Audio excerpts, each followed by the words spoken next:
So in today's episode, we're going to be talking with Melissa Boerst of Silver Summit Ranch and Carley Ingram, and they're putting on the Biggest Little Longhorn Sale in Reno, Nevada in a couple weeks. So welcome, guys. Why don't you start off by telling us a little bit about each of yourselves. Melissa, why don't you go first? So my name's Melissa Boerst, and lived in Reno for 8 years now. I'm from Wisconsin, over by Dan Huntington, but we just ignore that part. We're sorry. And right. I'm actually a geologist. I've been working in the mining industry for 8 years out here, but just got sucked into longhorns, and we have about 40 head right now that we're running, and we're really excited to do this show, and this will be our first show and sale out in Reno. Nobody's ever done a longhorn sale out here, so should be fun. How about you, Carley? My name's Carley Ingram. I grew up in Reno, and I just recently graduated the University of Nevada, Reno. I graduated with 2 degrees in agriculture business and agriculture science, and Melissa got me hooked on longhorns. My world's usually revolving around performance horses, but until recently, I've definitely fallen in love with the longhorn breed. So we're excited to have our very first show and hope it continues and becomes an annual thing. Awesome. Perfect. And the your sale and futurity are coming up here in a couple weeks on July 16th and 17th. Is that correct? 17th No, and sorry, 17th and 18th. Yep, next week. It'll be Coming here. up quick. So then the two of you are the sale host. Can you tell us the location of the sale? I know we said Reno, but more specific, the event center. So we are going to be at the Reno Livestock Event Center. It's a large complex that takes up a whole city block. And we're going to be in the Livestock Pavilion building. We have the whole building to ourselves, and we're going to have all the cattle set up in the cutting pavilion outside, which is an open air pavilion, but it has shade, so it can get a little hot in Reno. But so we're excited to have such a really good facility available to us with all the amenities, and to be right in town. We're a block off the interstate, so very easy access to get to, and been very grateful that through the whole ordeal with the COVID, that the livestock director has been very supportive of us being able to change our date, keep our show, and work with us to make sure that we can still keep the event going. So tell us a little bit about why you wanted to have a sale in Reno. We started thinking about this idea of having a sale last year because there weren't going to be any sales out west. It just wasn't. The Oregon sale and the Rocky Mountain sale, just the Fays weren't going to do it, and the Rocky Mountain sale was there last year, supposedly. And so we were talking like, well, I don't want to drive all the way to Texas for every single sale, or Oklahoma, or have to figure out a way to, when I bid online, to get my animals all the way out to the West Coast. So I talked to the Utah breeders and to Clay Guines out in Elko, and thought, okay, well, we have this facility available, and I work with Reno Rodeo, and Carley has been part of Reno Rodeo, that they always host events there. So we got thinking about asking, okay, how hard would it be to get this facility available, look at the cost, the time to put in, and then try to look at who would actually show up. And we kind of got our plan together, and it just kind of rolled from there. And I think that Mike Lucas and Warren and Kathy Dorothy have been really great supports on my end of saying, hey, this is a good idea. Warren used to come here back in the day for the Western Cattlemen's Association meetings, he said. So we had people who knew the area and said, well, we'll send cows if you can get, the show organized. So it just kind of evolved from there, and I pulled Carley in because I can't do it by myself or I would go insane. And it's been evolving through that, and I think the support from the breeders during the COVID uncertainties has been really good, especially for a new sale in a new state, and to have that kind of support, I think kind of shows what the Longhorn industry is all about, is supporting each other and trying to get something new and get new breeders involved and, you know, get people to go buy more Longhorns in states that don't have really that many breeders. So kind of how it started. So you're also, along with the sale, you're also having a futurity on Friday, correct? Mhm. Do you want to tell us about the judges and the entries and fill us in on the futurity a little bit more? Carly, do you So want to we do have that? yeah, we have 2 confirmed judges. The other 3 are hoping to be a little bit of a surprise. We had a few that decided to leave at the very last minute, and that was just due to COVID, and we couldn't really control that. So I think we have 3 in line to be really great judges that we'd be really lucky to have, but we're going to leave those guys to a surprise. We have 37 animals consigned, 1 mature cow, and 6 bulls. We're looking at 7 different heifer classes, which are all full classes. Along with those, and it'll actually be a really awesome event. We're pretty excited that we could pull off both the show and the sale and not just have a sale this year, so we're hoping to make that a continuation. Perfect. And the futurity starts at 3 p.m. on Friday, is that right? Yep, 3 p.m. on Friday. Nice. And then do you plan on having a social at the sale as well for everyone who can attend? We wish we could, but legally in Nevada, we cannot.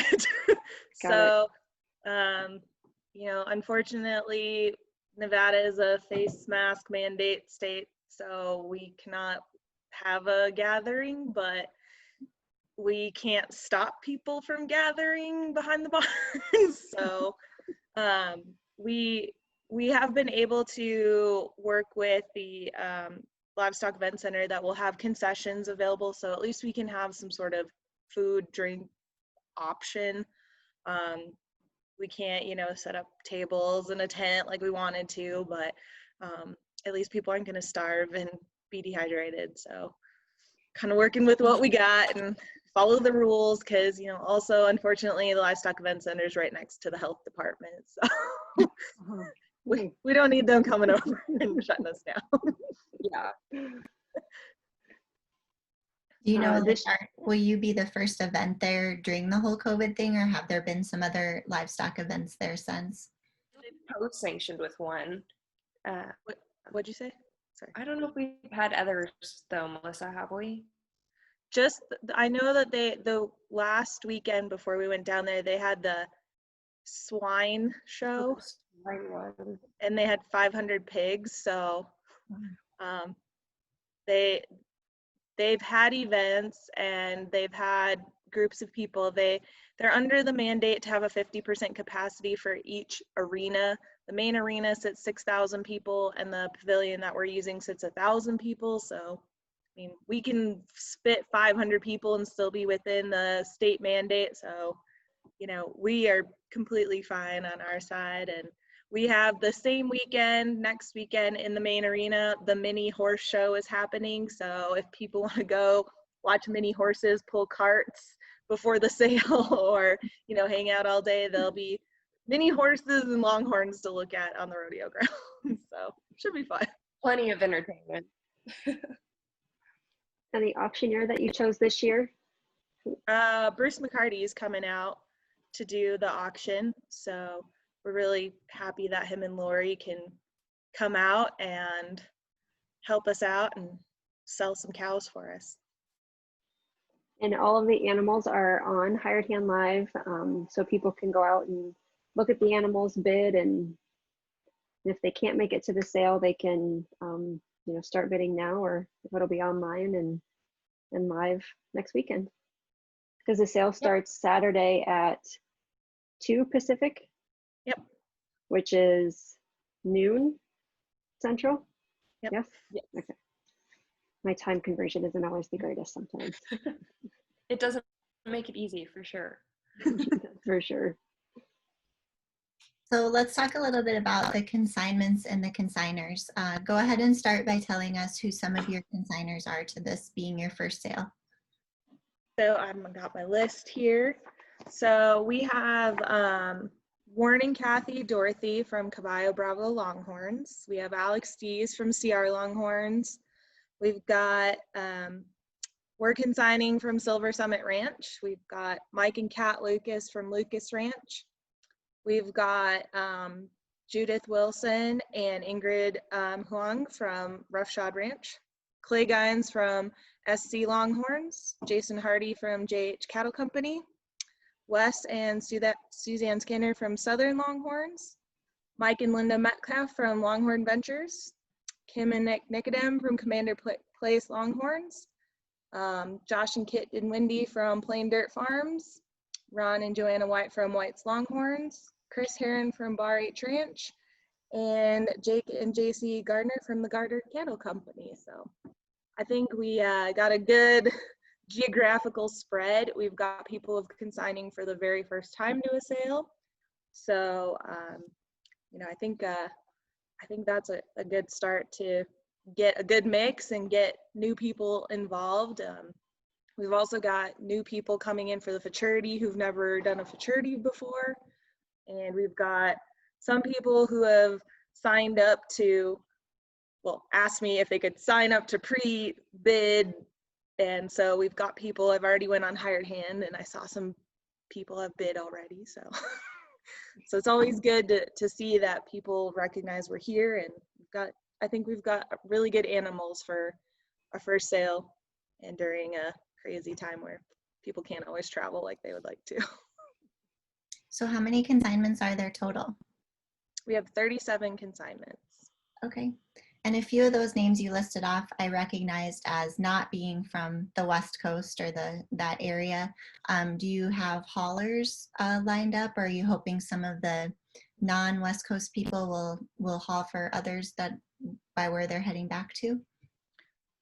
Both. We have a local hauler that is working with us. His name's Sterling Ward. Carley knows of him as well. He's known around the area, mostly for hauling bucking bulls, but he's one of our guys out here who hauls to Texas, seems like now on a regular basis. And then we've got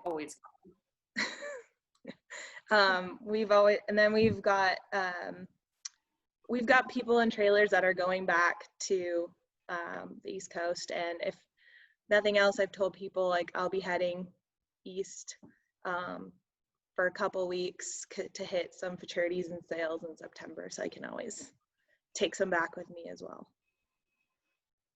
Great. So tell us who some of the top consignments are. I think they're all top consignment. You know, I think that we've just got a really good spread of pedigrees, and I think that that's what makes it good, is that it's not all, you know, JP Rio Grande or all Hunt's Commander Spec. Like, it's spread across the board, and animals who are bred to different bulls to get different genetics. So I think somebody could come in and, you know, basically almost start a new herd from the catalog, because there's so many different pedigrees that aren't matching with each other. You know, you're getting a lot of stuff from, like, you know, Southern Longhorns are bringing up heifers that, you know, we don't have any of that genetics on the West Coast, or, you know, and they're heading back, and there's not a lot of bull animals, you know, that are bred to some of these West Coast bulls, like Del Charo that Warren and Kathy have.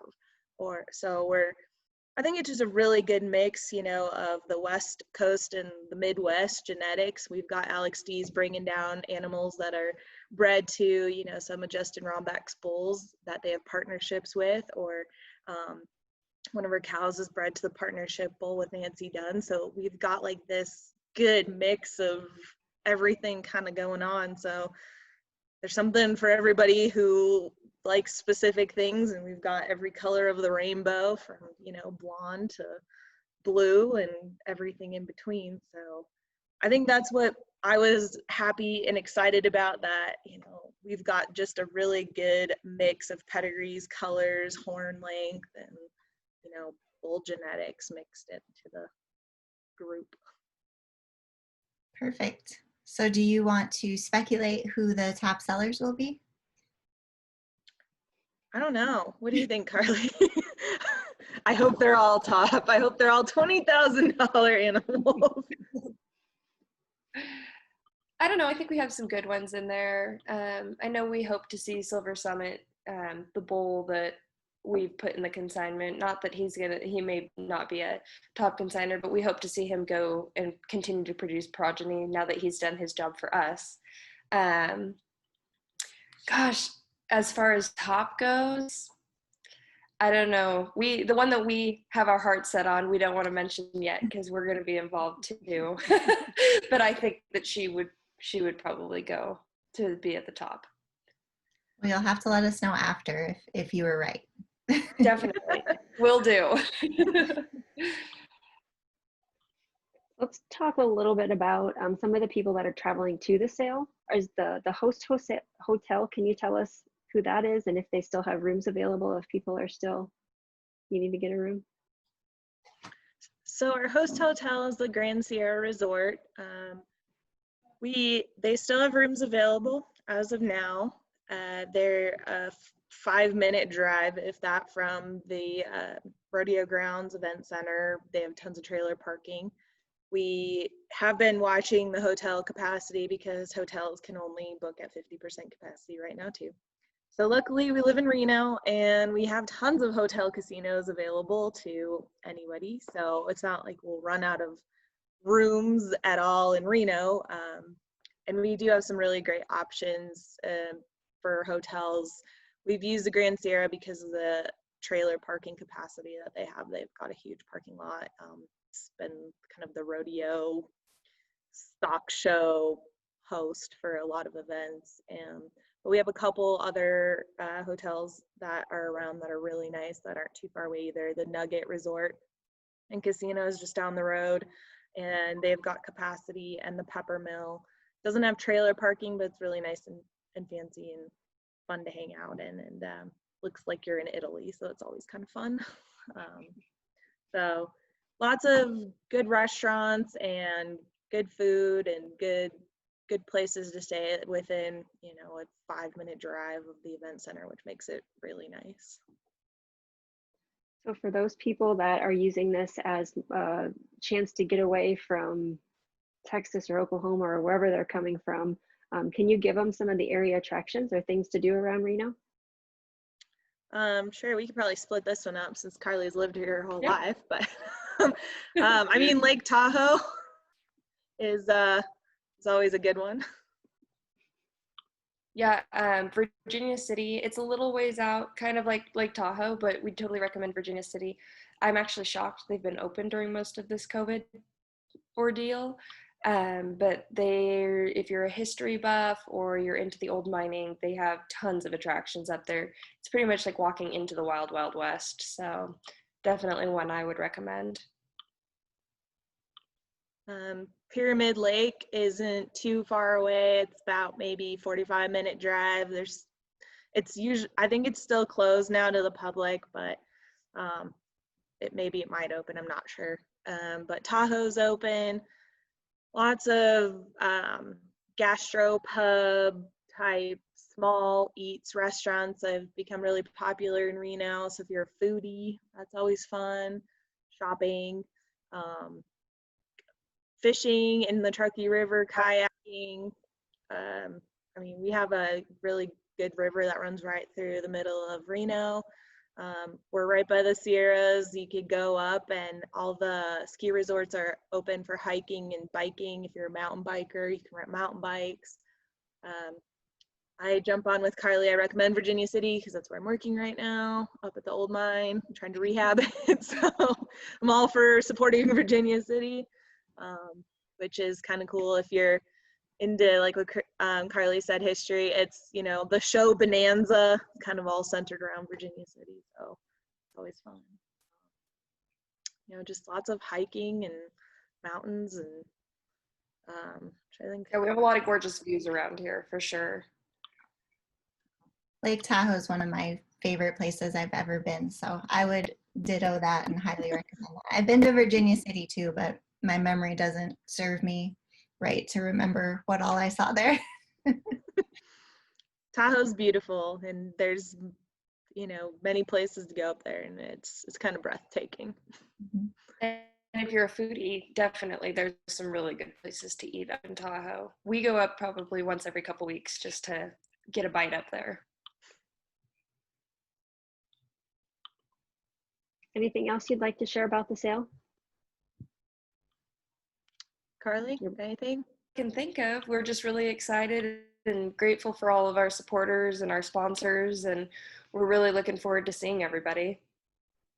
We're really excited to have the support and for something new, and you know, we are fingers crossed we have everything go smooth, and we will be able to do this again next year. And you know, I really thank everybody for being patient with us, because this is a new show during a time where we couldn't always get in to talk to the people at the event center and get things organized. So we really appreciate the patience and support of everybody involved, consigners, futurity, you know, people. Just, we have to, you know, have people be like, okay, we'll find out. And some of the answers we couldn't find out till, you know, the last minute. But I think it'll be a fun time, and I hope people enjoy Reno and the facilities and realize that, you know, too, once we're not in a global pandemic, that it'll be even more fun to come to Reno.